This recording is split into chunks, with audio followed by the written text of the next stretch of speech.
Noor from Nigeria. Assalamu alaikum, Ya Sheikh. Alaykum assalam wa rahmatullah. How are you doing, Ya Sheikh? Alhamdulillah, I'm doing great. MashaAllah.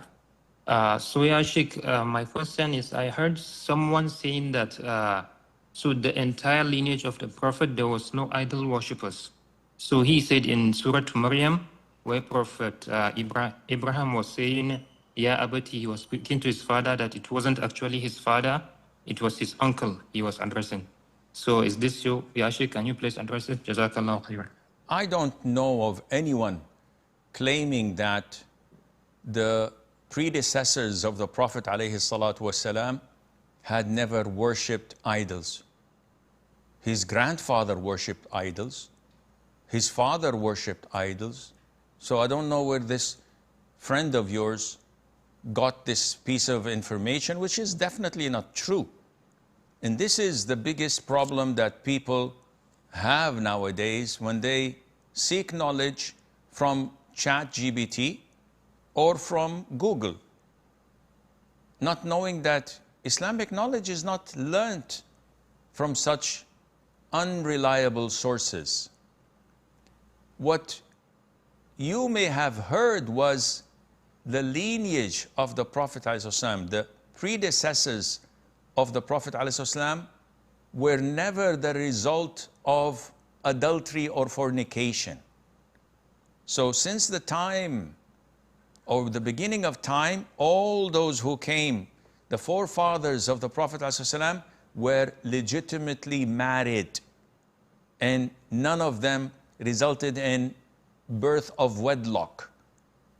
So most likely this is what you've heard, but you mixed apples with oranges, and that's why you have cocktail fruit. Sheikh, we know the best is to make dua in your sujood, and I used to make long duas in my sujood, but I have highly sensitive skin. As a result, in my forehead, I am getting lots of tiny pimples. Also, it is getting black. When I am on my monthly break, it started to get better, but again becomes same. So what should I do, Sheikh? I don't want to miss the opportunity to make dua in the sujood.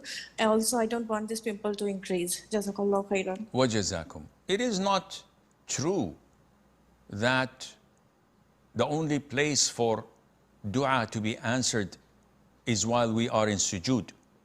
The Prophet told us, alayhi salatu wasalam, at the time of concluding our prayers after offering salutation upon the Prophet alayhi salatu wasalam, the Prophet says, then ask Allah for whatever you want.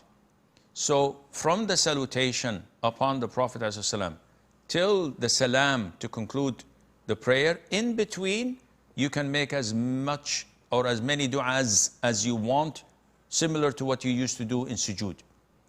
Also between adhan and your actual fard prayer, you can raise your hands and make dua as much as you want. When it rains, you can make dua. In the last third of the night, you can make dua.